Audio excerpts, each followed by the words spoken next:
찾으신 분은 성경을 보시고 못 찾으신 분은 앞에 화면을 보시고 우리 사모하는 마음으로 크게 합독하십시다. 시작. 갓난아기들 같이 순전하고 신령한 젖을 사모하라.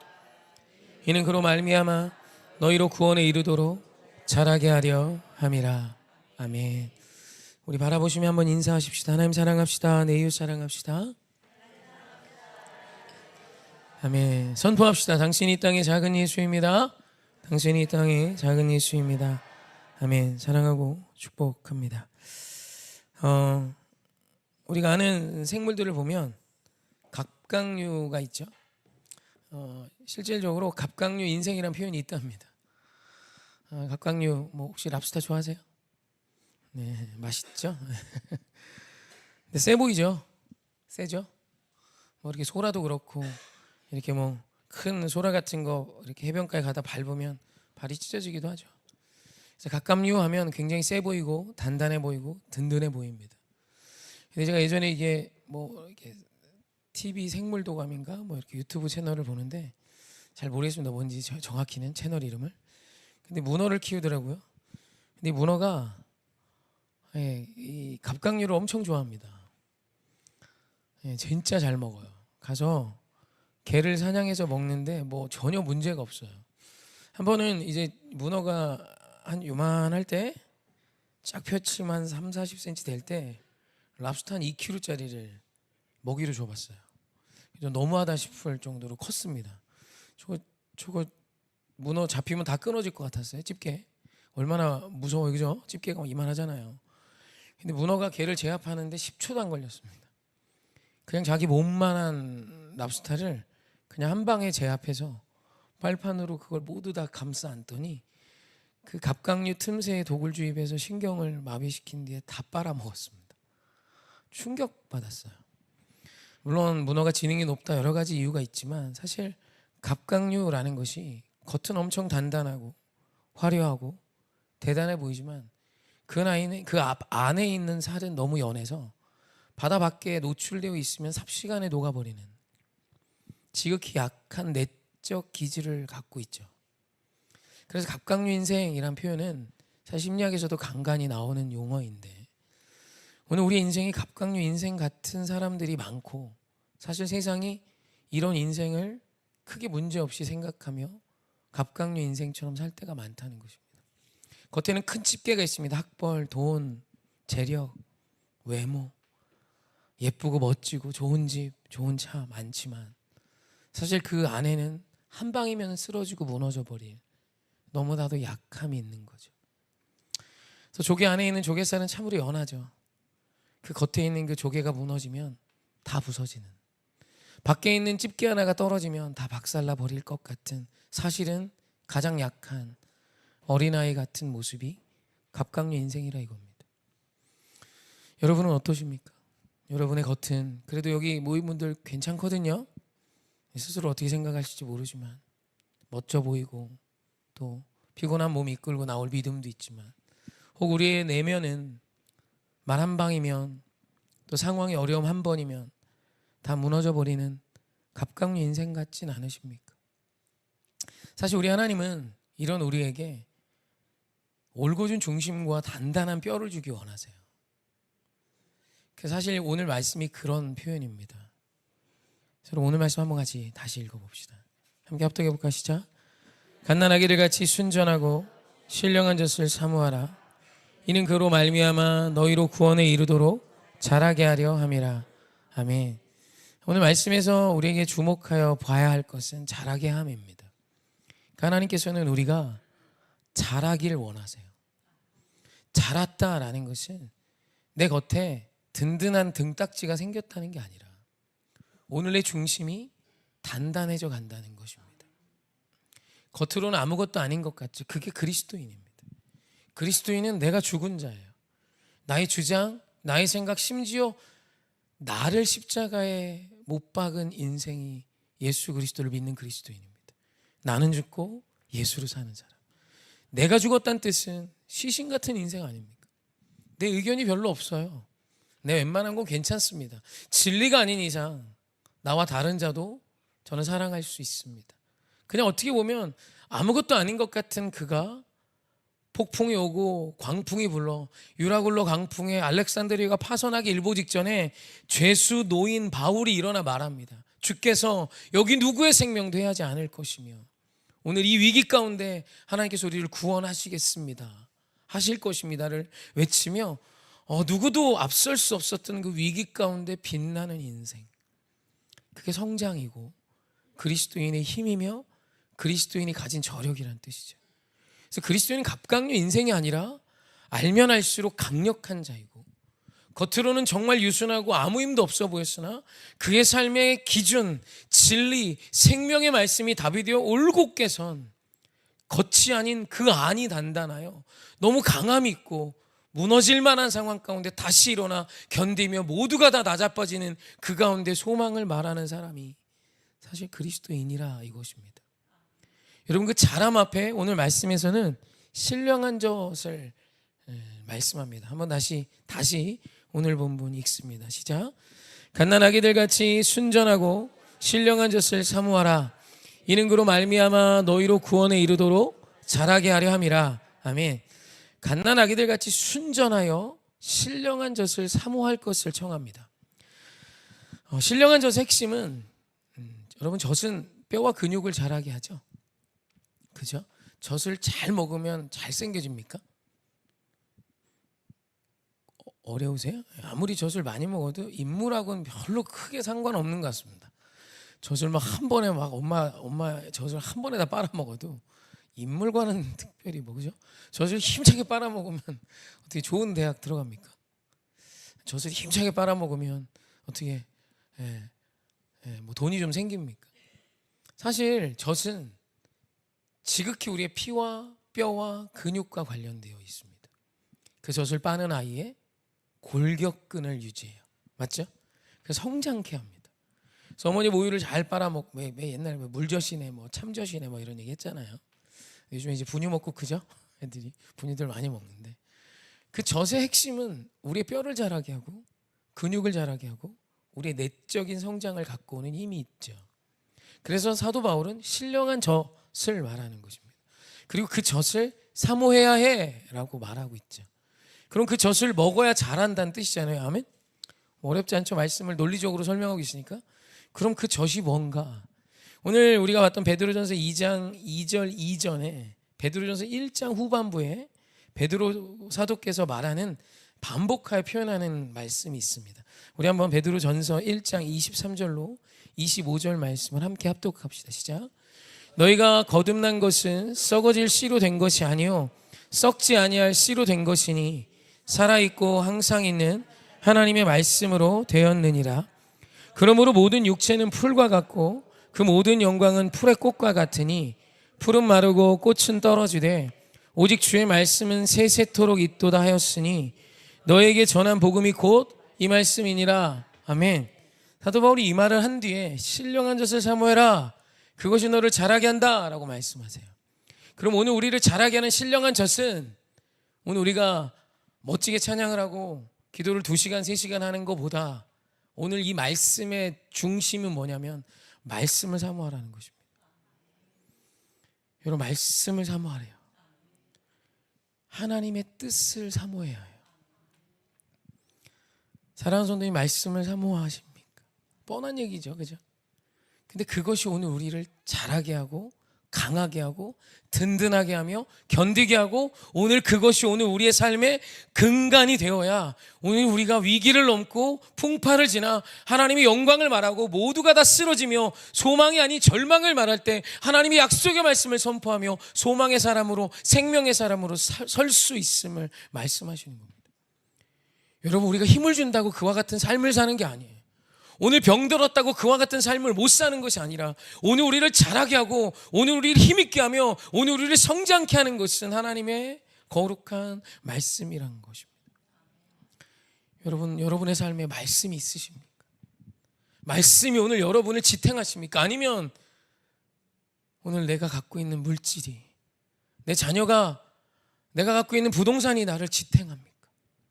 오늘 여러분의 자랑은 하나님이 내게 주신 약속의 말씀입니까? 아니면 내가 가진 그 어떤 재능과 내가 가진 그 어떤 세상의 가치입니까? 여러분, 오늘 우리를 살리는 힘은 사도 바울이 분명히 말합니다. 말씀이야. 베드로가 말합니다. 말씀이야. 이 말씀이 오늘 우리의 전부고 우리의 능력이고 오늘 우리를 자라게 하는 힘이고 권능이야 라는 말씀입니다. 그런데 너무 마음 아프게도 말씀을 사모하기보다 예수 그리스도를 통하여 내가 원하는 것을 성취하는 것이 믿음이며 그것이 능력이며 세상의 가치를 더 많이 갖는 것이 하나님께 복을 받은 것처럼 오늘 우리가 우리의 인생을 살아갈 때가 너무도 많다는 것입니다. 사랑하는 성도님, 말씀을 사모하십시오. 여러분, 우리가 걱정해야 하는 건 돈이 없음이 아니에요. 여러분, 하나님의 말씀이 내 자녀에게 부재하다면, 하나님의 말씀이 오늘 내 삶을 이끌지 못한다면 여러분, 그것이 우리가 가장 두려워해야 되는 장면입니다. 여러분, 말씀의 약속이 여러분 안에 있다면 여러분, 말씀이 있고 세상이 지어집니다. 할렐루야. 말씀이 오면 이루어지는 거예요. 말씀이 임하면 그것은 성취됩니다. 푸른 마르고 꽃은 시드나 주의 말씀이 영원하지. 우리의 생각과 나의 확신이 영원한 게 아니에요. 세상의 가치와 세상의 어떤 주장과 세상의 어떤 똑똑한 자의 말이 영원한 게 아니에요. 그건 풀과 꽃과 같이 떨어지나. 여러분, 주의 말씀이 영원한 거예요. 많은 한국 교회들이 어려운 때를 지나면 수많은 대안들을 이야기합니다. 너무 많은 대안들이죠. 우리 다음 세대를 위해, 오늘 우리를 위해, 너를 위해, 이 교회를 위해 우리가 이것도 해야 되고 저것. 여러분, 진짜 우리에게 필요하면 다시 말씀으로 가는 거예요. 예배 드리셔야 해요. 예배 없이 무언가가 될 수 있다면 여러분, 하나님의 말씀은 거짓입니다. 여러분, 세상이 말하는 오늘 우리가 보기 좋은 그 어떤 것이 우리 인생의 답이 아니고 생명이 아니에요. 우리의 힘은 오직 그 거룩하신 하나님의 말씀뿐입니다. 그래서 초대교회가 시작되고 로마의 국교가 카톨릭, 기독교가 된 뒤에 기독교가 급속도로 타락합니다. 그리고 타락한 그 시점에 마틴 루터를 통해 종교개혁이 시작이 돼요.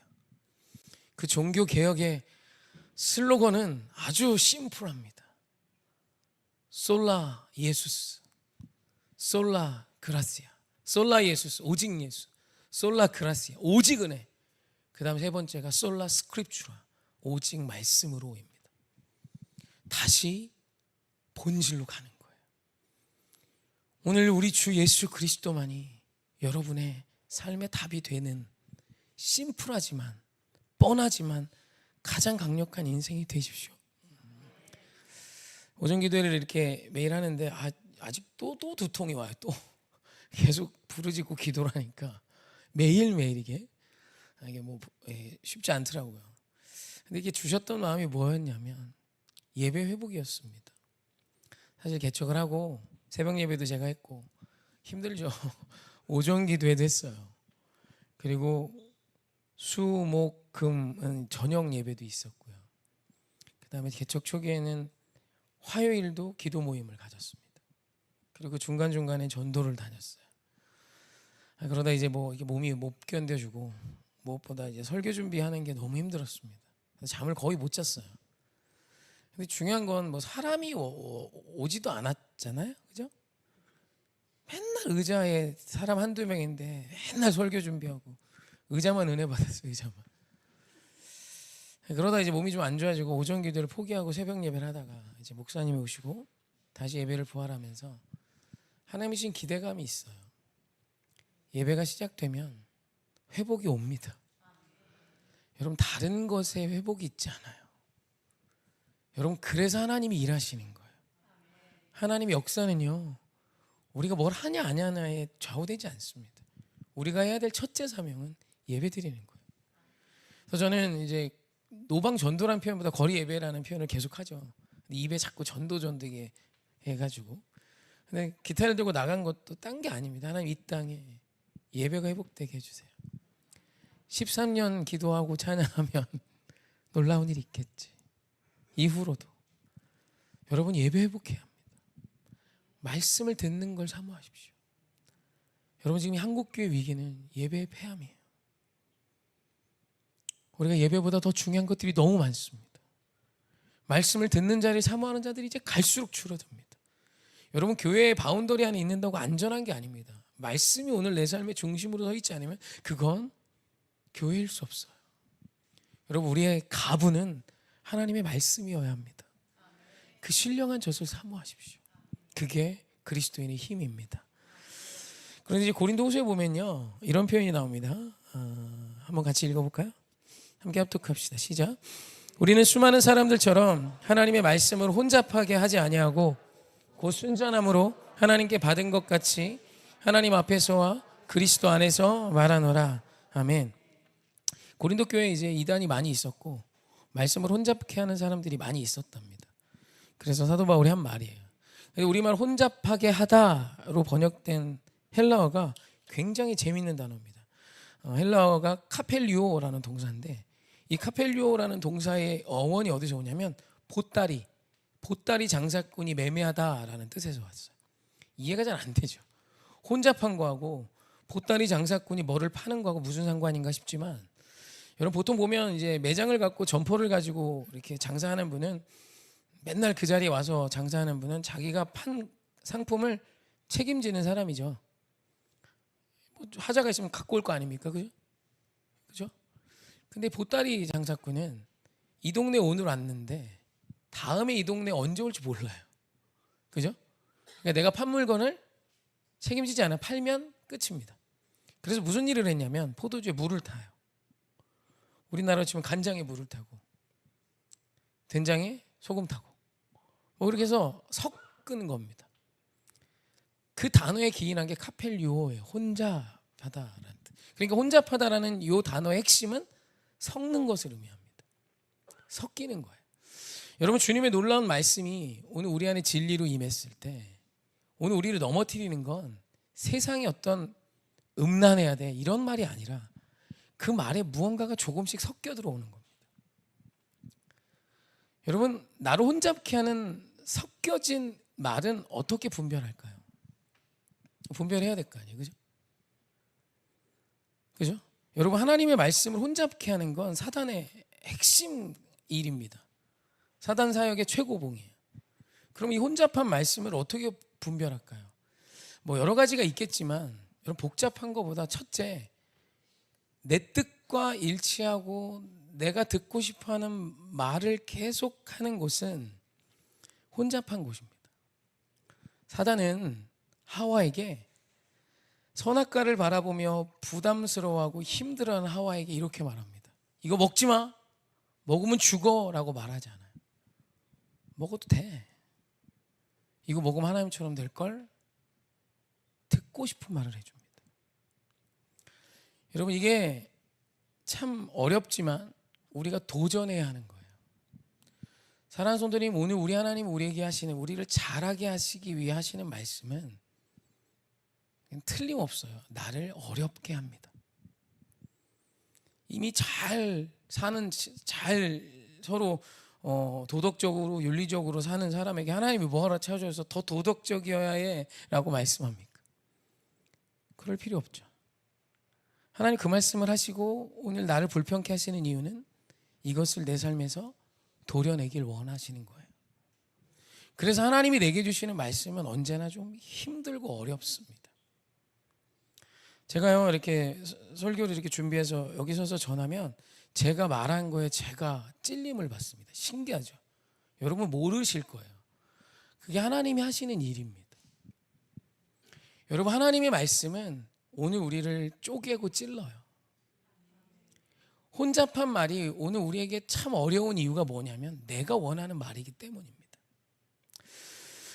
뭐 유튜브에서 이렇게 본 건데 슬기로운 의사생활인가 봐요. 제가 그 드라마를 어머니 이렇게 수술하는 것 때문에 못 봤어요. 하도 인기 있다 그래서 보면 뭐 설교거리도 있을까 하고 보려고 그랬는데 중환자실이 자꾸 나가고 못 봤는데, 이렇게 유튜브에 짤이 하나 나오는데 간 이식 수술하는 아저씨가 술을 먹고 또 온 거예요. 그랬더니 조정석 씨 맞죠?